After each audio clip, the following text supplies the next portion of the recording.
野钓鲤鱼它真就这么难吗？老铁们，现在有很多网络钓鱼大师说，这90%的钓鱼人呢，一年也钓不了几条鲤鱼啊。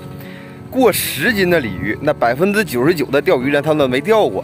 我就不信这个邪。哎，老铁们啊，我还是你们的猴子老弟儿。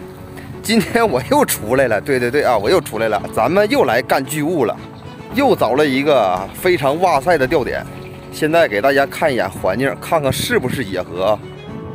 这小环境还是非常好的，这是一个非常大的大沙坑，很深很深呐。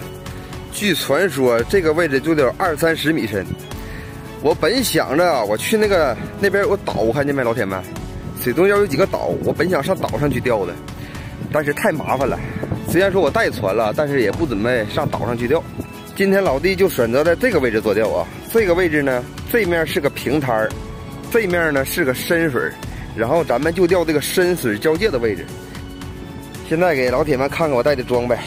这一兜的嫩玉米啊，一箱的呢老坛玉米，还有这一车装备啊，咱们准备从这一块弄一个30加的野生大鲤鱼。野钓大鲤鱼呢，需要技巧，也需要时间。老铁们，现在咱们刚刚到达钓点，然后呢不能开始做钓啊，先收拾收拾跟前的卫生，要不然招苍蝇啊。然后呢收拾收拾钓点附近的芦苇啊，把草弄一弄。然后明天正式开始做钓，老铁们，咱们拭目以待啊！看看老弟几天能干到巨物。我预计10天之内必须拿捏，30加也许够呛，20加问题还是不大的。就这么地，散会。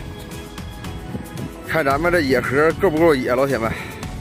你看河中间那块，这有一个啊，看不清，有2个，看见没？有2个下网的。这才是正儿八经野河呢啊，老铁们，干就完了。